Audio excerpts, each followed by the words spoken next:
These headlights picked up a little friend, a nice big rattlesnake.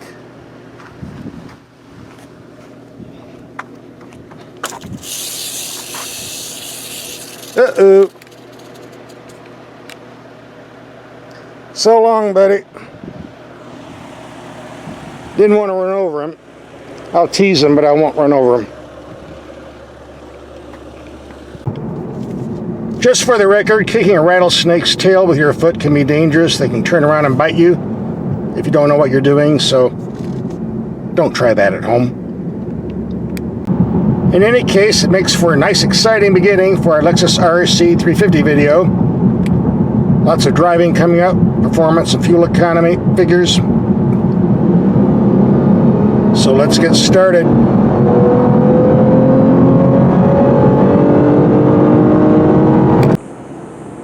We're at our garage and testing facility. Let's see what we're driving this week.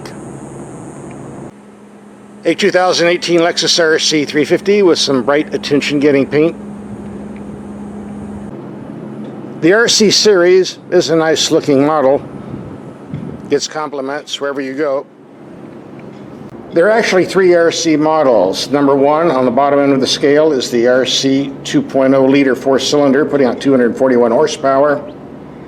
Starting around $41,000. Fuel economy is rated at 21 to 32 mpg. It's now being sold as the RC-300. The most expensive version is the RCF V8, putting out 467 horsepower, 0 to 60 miles per hour in about 4.4 seconds. And they top out around $85,000.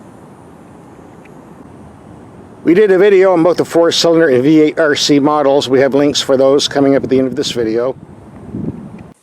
This is the in-between RC-350 version. The difference is found under the hood. A 3.5 liter V6 putting out 311 horsepower. EPA rated at 19 to 28 mpg. Hooked to an 8-speed automatic transmission. For those who need all-wheel drive traction, there's another model called the RC-300 all-wheel drive. 260 horsepower, 4-wheel drive traction, great if you live in Alaska. They don't sell too many of those, and we won't be discussing that on the video any further. We're concentrating on this RC-350. The base price is certainly reasonable, starting around 44 grand, but as usual, loaded up with options. 4,100 bucks for the S Sport trim. Function-wise, you get bigger tires and heated seats, but otherwise it's mainly cosmetic. 2,100 bucks for a navigation system, but that includes an 835 watt stereo, so the price seems reasonable to me. 1,100 bucks for this moonroof. Why is it on cheap cars they call it a sunroof, and expensive cars they call it a moonroof? I guess rich people look at the moon and poor people look at the sun. These orange brake calipers look cool, but it'll cost you an extra 300 smackers. If you like this yellow paint job, I do, got lots of compliments off of it, it'll cost you an extra $600. $1,900 for the quick ratio steering, which frankly doesn't feel any different than the standard steering in my book, but this is what you get for your 1,900 bucks. The rear spoiler on the trunk lid looks cool. It'll cost you an extra $400 or $399.99 as they put on the window sticker. If you like to drive fast, limited slip differential, $395. In the trunk, I can't show you the carpeted floor mat or cargo net because it's full of camping gear. But for 330 bucks, it seems a steep price to me, but you want it, that's what you have to pay. By the way, the trunk space is only 10 cubic feet, but it does a good job of stuffing gear in there because of the wide opening. And there's a spare tire under there, in case you get a flat. And if you want the triple LED headlights, that will cost you 1,140 bucks. And we're going to take these out right now and see if we're getting our money's worth. It's dark enough, let's take these headlights out and see what we're getting for our 1,100 bucks. Look bright enough to me. Guess we'll see. Here we have the low beams on a building 100 feet away. Very bright, but a bit low in height.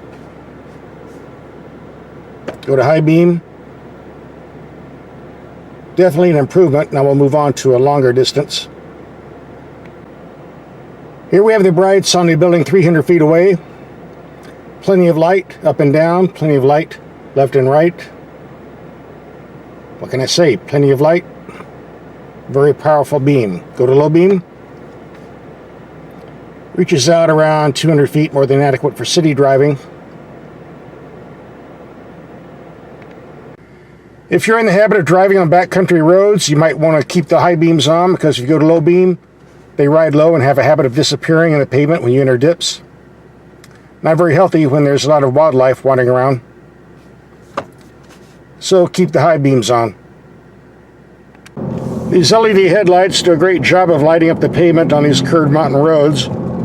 If you put them on high beam anyway. Whether that's worth the extra $1,000, that's a decision you'll have to make. I haven't tested the non-LEDs yet.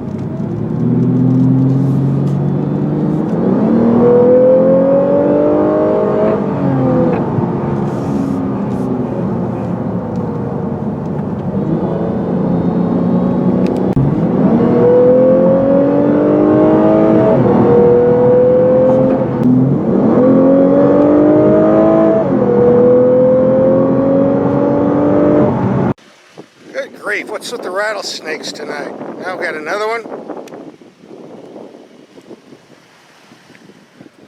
I don't think I'm going to kick you in the tail. You look a little bit too fast for me. Get lost. Get off the road, dummy. Jeez. Get out of here. It's like a horror movie. Now let's get in here and see how many crawled inside my car. Better take a quick look. In the shipping, this is our end result. Just under 58 grand.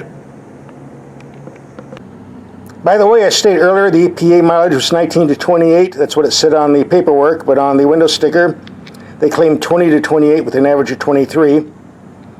We'll take this out in the real world and see what you really get. If you watch my videos, you know I like the Lexus RC series vehicles. On the other hand, they do have a few minor aggravations, and I'm going to list these right now and just get them out of the way. Number one, Lexus has been jumping on the finger touch technology bandwagon. So instead of a knob to adjust the temperature like this, you get finger touch like that. It works, but a knob works better. Why not stick with a knob? Which also brings us to the finger touch infotainment control. Most Lexus vehicles have a stick to do this. On the RC series, you get finger touch. It works okay if you're standing still. With a car in motion, it just doesn't work very well. And almost every car reviewer on the planet agrees with me, so it'd be nice if Lexus went back to the stick control. Not a deal breaker, just takes some getting used to. Number two, you can see on the video the clear picture we have on the dash, which is a very good design, by the way. Has all kinds of neat tricks. Put it in the sport mode, it changes, normal mode. All controlled by this button here, Sport Plus, Sport, Normal, Eco. A very good feature, but here's the problem. This offers a clear view because I'm sitting in the shade. Now we make the transition going outside in the sun. As you can see, not so clear. In all fairness, this is only a problem at certain angles. If the sun's ahead of you, notice how it clears up a bit better. Again, not a deal killer, just a bit on the annoying side. We have to mention it because that's what we do here, test cars. In my third beef, the extra wide bodywork under the door, extremely wide. As you can see, there's a big collection of mud and dirt here from the rainstorms we get every evening. And every time I get out of the car with this wide bodywork, my leg rubs on this, gets on my pants, which is why I'm wearing my workout clothes today. If you're 6 feet tall or over, you probably have legs long enough not to rub up against this, but for short people, especially under 5 feet, petite females, and you're wearing light colored pants, this is a problem. You need to keep this bodywork clean. If you live where it rains, you better keep some paper towels and glass cleaner handy, because it will get on your pants. Whenever I mention these 3 gripes on my RC videos, I get some hate mail from Lexus lovers saying, "Oh, you hate Lexus, you just want to talk about the bad stuff." No, that's not true. I like Lexus, and I love the RCF and RC series vehicles. I just don't like these 3 minor complaints, that's all. It's not a deal killer, as I said, so let's move on. The second row seating is fairly comfortable, at least from the waist up, but like most pony-type cars, Camaros, Mustangs, and so forth, legroom is limited, so you have to adjust the front seat to accommodate, or make sure you have small children back here. The front seats are well made once you get them adjusted properly for your anatomy. There's plenty of room in the glove box once you take out that monster-sized, phone book-sized owner's manual and toss it in the trunk. The mid-sized console has adequate room for a car this size anyway. Behind the seats you get map pockets for more storage. The front seats, which are power operated, do slide forward, giving lots of entry and exit room. The quality of materials and workmanship, well, hey, it's a Lexus. We know it's excellent, right?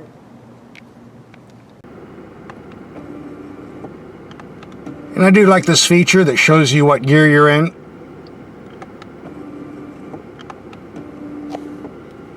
Among other information.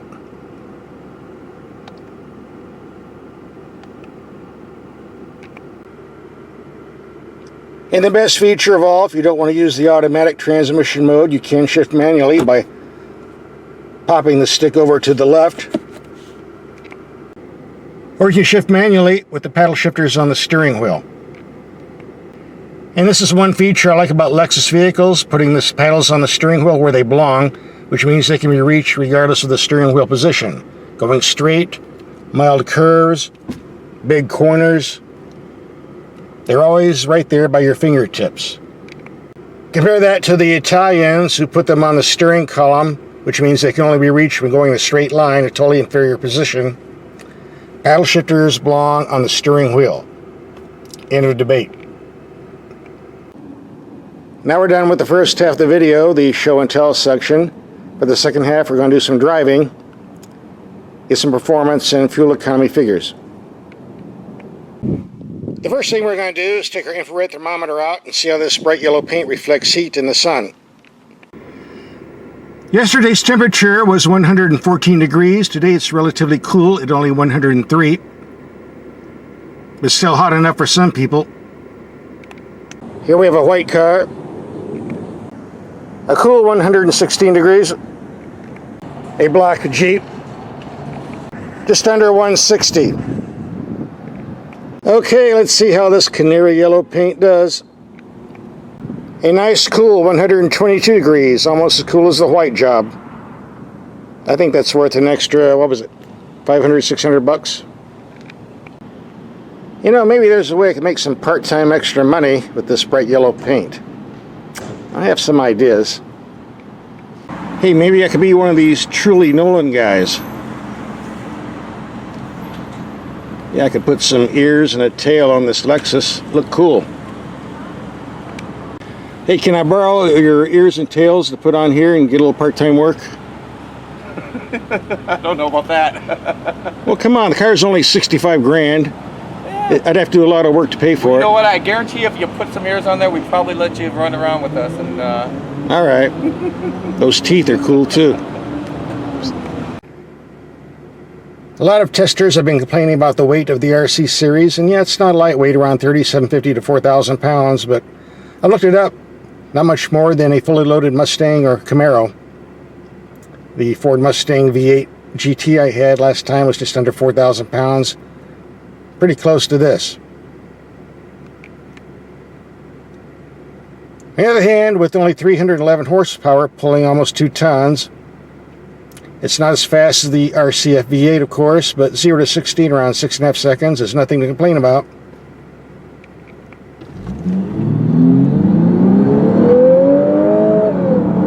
Quick enough for me, and that exhaust sound in sport mode is gorgeous.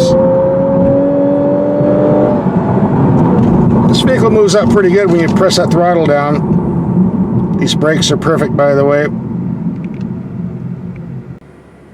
If the outside temperature was a lot cooler, say 70, 80 degrees, like the other RCs I've tested, this thing would be a lot quicker, but this is what it is.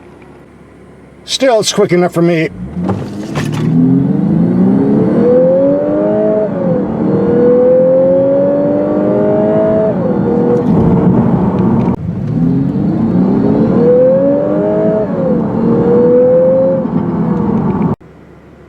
One of the best features of the RC series is the comfortable ride, as we'll demonstrate hitting these speed bumps as we do on all our tests around 25 to 30 miles per hour. Bump number 1, pretty comfortable. Number 2, number 3, very solid body, by the way. Here's the nasty speed bump, about as comfortable as the others. The power steering feel on all the RC models is just fine. Why we need the optional $2,000 variable ratio is beyond me. I don't see that much difference. On some models they make you buy it, and some they don't. Either system works fine. Naturally, it wouldn't be a complete test without racing around our turning circle. There's a lot of loose salt on the pavement here, from what I don't know. We'll just have to manage.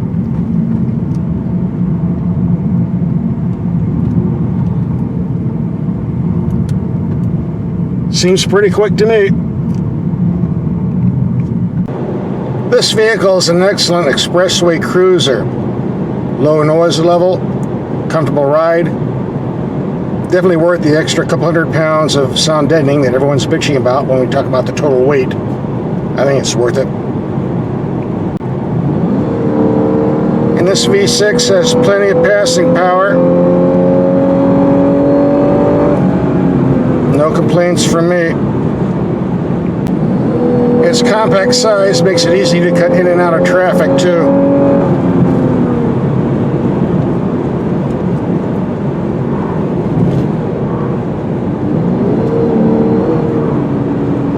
There you go. As far as fuel economy goes, we have a lot of driving for that coming up. But thus far, driving in the seat is killing my fuel economy. As a rule, on a 3.5 Toyota or Lexus engine, I'm always getting 19 in the city at least, 26 to 29 on the highway. But with these temperatures, it's dropping to almost 15 mpg in heavy city driving. We'll have to take it out on the open road in a cooler climate. I know we can do better. Blame the heat, not the car. In fact, for the past 3 weeks, I've driven some hybrids that had horrible in this heat. Instead of the 38 mpg I would normally get, I was getting around 26 to 27. That's just the way it is if you're driving in hot weather. The only place I've ever driven that was a lot hotter was in Saudi Arabia, but over there gas is only 20 cents a gallon, so they don't care about fuel economy. A bit more expensive if you live in Canada or the USA. We're going to take a short highway trip, running around 70 miles per hour. See what type of fuel economy we can get. So stay tuned. Okay, 26.3 mpg. Not bad. We have more fuel economy tests coming up. Oop, 26.2, pardon me. Don't go away. The stability of this RC-350 is excellent, regardless of the speed.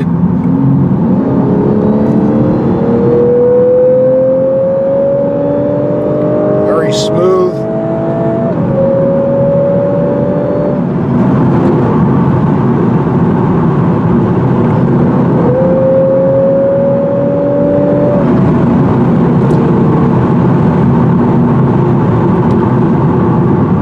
Very nice vehicle.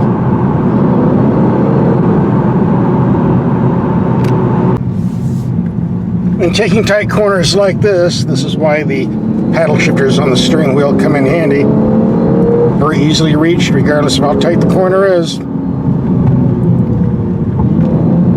Which is why they belong on the steering wheel, not the steering column. I love the sound of this exhaust.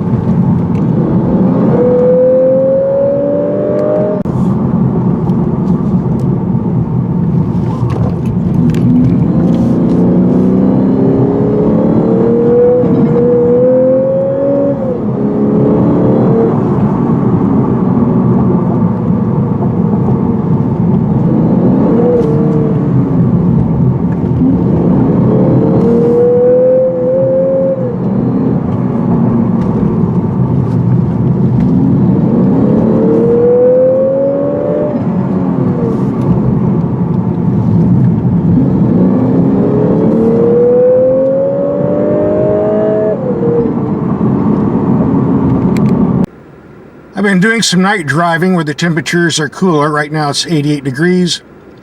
In mixed city freeway commuting, getting just around 20 mpg. We're going to go out and take a highway trip, see if we can bump these figures up a bit, so stay tuned. We're coming to the end of our 40-mile trip. We're going to pull over and see what our fuel economy is. 26.8 mpg, that's more like it. Proving that in cooler temperatures, or should I say normal temperatures, this car can do what it's supposed to.